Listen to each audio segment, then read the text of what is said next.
have wasted 15 years trying to privatize state-owned entities. Some, Honorable Speaker, if you visit some of the state-owned entities that were earmarked for privatization, they are basically dead, Honorable Speaker. Some today, if you were to privatize them today, you would sell them for a song or for no value, Honorable Speaker.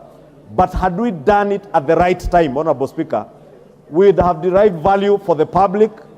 Those entities would have become more efficient. We would have been able to deploy private capital, therefore enhancing efficiency in the operations of those entities.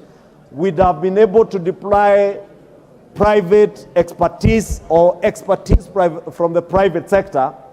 Honorable Speaker, I mentioned the sugar industry because it is one such case where, Honorable Speaker, whether you go to Mumias, whether you go to Nzoia, whether it is Sony Sugar, Honorable Speaker, you'll be shocked that the kind of equipment that is in those sugar companies, Honorable Speaker, are so moribund and inefficient that it becomes so expensive to run those entities. And that is the reason why you will see the people of Mumias, every successive administration from the Kibaki administration to the Kenyatta administration, now with the exception of the Ruto administration, has pumped money into Mumias. But what have we derived out of the money that we have pumped into Mumias, Honorable Speaker? Absolutely nothing.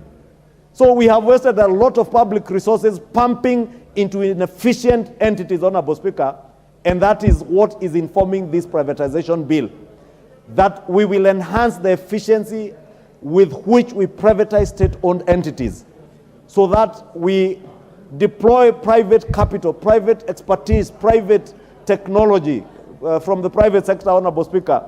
If we had deployed private expertise in Mumias, Honorable Speaker, the cartels that have been running the sugar sector in Kenya would have been driven out of business years ago.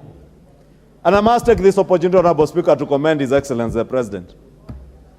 Because he has said, and he has told these cartels that there are only 3 things to do in this country. And in those words, Honorable Speaker, if I may quote him, he has said, mambo ni matatu. And in this mambo ni matatu, Honorable Speaker, because we have been speaking about the fight against corruption, Honorable Speaker. And I say speaking, Honorable Speaker, because all we have done in this country is to speak about the fight against corruption. Nobody has been bold enough to act on issues corruption.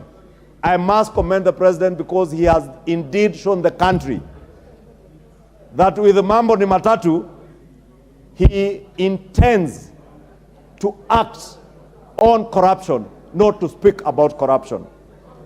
Honorable Speaker, you remember in the last regime, at one point during a State of the Nation address, the former president, speaking about corruption, fired over 200 public officers, many of whom ended up getting back into public service, because we are all accustomed to speaking about corruption.